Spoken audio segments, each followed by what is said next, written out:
कांग्रेस नेता राहुल गांधी ने रविवार को कर्नाटक में कांग्रेस को 224 में से 150 सीटें मिलेंगी ऐसा कह दिया। उन्होंने कहा 40% बीजेपी सरकार को सिर्फ 40 सीटें मिलेंगी। कर्नाटक विधानसभा चुनाव के लिए कांग्रेस भी कोई कसर नहीं छोड़ रही। इसी कड़ी में कांग्रेस नेता राहुल गांधी एक बार फिर कर्नाटक के दौरे पर है। दिल्ली में अपना सरकारी बंगला खाली करने के बाद राहुल ने पहली जनसभा की। राहुल ने बागलकोट में एक सभा को संबोधित करते हुए कहा कि दूसरों से सवाल करना आसान है, लेकिन खुद से सवाल करना मुश्किल। कर्नाटक में अगले महीने विधानसभा चुनाव होने हैं। राज्य की जनता को अपने पक्ष में वोट करने के लिए सभी राजनीतिक पार्टियां जोर शोर से प्रचार प्रसार कर रही हैं। पार्टियों के नेता रोड शो, रैलियां, सभाओं को संबोधित कर रहे हैं। इसी दौरान कांग्रेस की ओर से राहुल गांधी ने रविवार को यानी 23 अप्रैल को एक जनसभा को संबोधित किया और सत्ताधारी पार्टी बीजेपी पर जमकर निशाना साधा। उन्होंने रैली को संबोधित करते हुए कहा, बीजेपी और आरएसएस की विचारधारा देश में नफरत फैलाने का काम कर रही है। लोगों का यह अपार विश्वास और जनसमर्थन कर्नाटक में बदलाव की कहानी बयां कर रहा है। कांग्रेस नेता ने भविष्यवाणी कर दी यहां पर और कहा कि कर्नाटक में कांग्रेस की 150 सीटें आएंगी और 40% कमीशन वाली बीजेपी की 40 सीटें भी नहीं आने वाली। तो बीजेपी और आरएसएस की विचारधारा देश में नफरत, हिंसा का माहौल बनाने।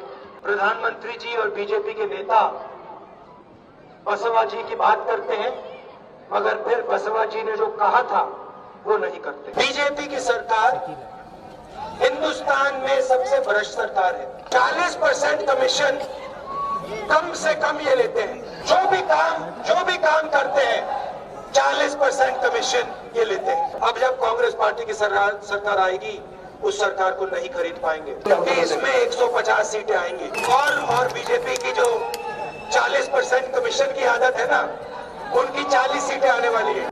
इस दौरान राहुल गांधी ने कहा कि प्रधानमंत्री और बीजेपी नेता बसव जी की बात करते हैं, लेकिन उनके उपदेशों का पालन नहीं करते। बसव जी के दोस्तों पर समाज आक्रमण कर रहा था, तब उन्होंने खुद से सवाल किया कि मेरे दोस्तों पर हमला क्यों हो रहा है। इसके साथ ही उन्होंने लोकतंत्र, जातिवाद और नफरत के बारे में भी खुद से सवाल पूछे। फिर जो सच उन्होंने देखा उसे जीवन भर नहीं छोड़ा।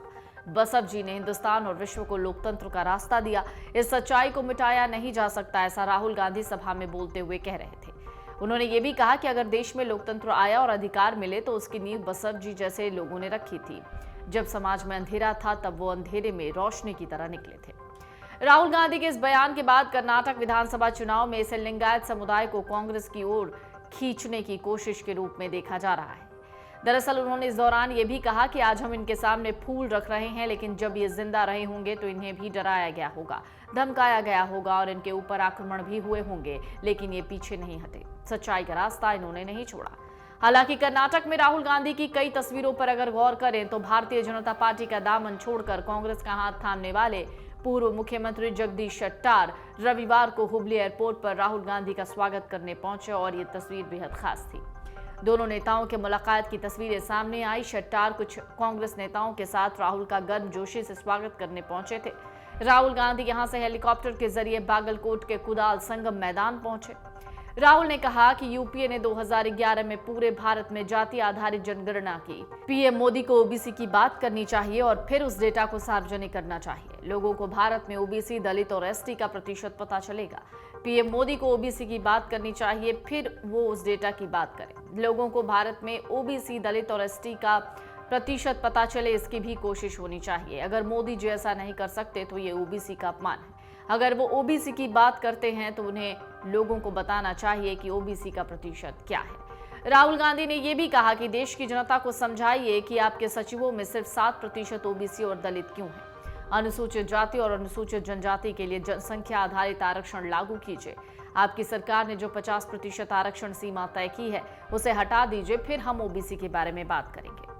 राहुल गांधी ने यह भी कहा कि पीएम मोदी जनगणना के आंकड़े क्यों नहीं जारी कर रहे हैं। क्या वो भारत की आय को ओबीसी में बांटना नहीं चाहते? इसलिए पीएम को जनगणना के आंकड़े जारी करने चाहिए, नहीं तो हम उन्हें चुनाव में हरा देंगे और खुद ये बात कहते रहेंगे।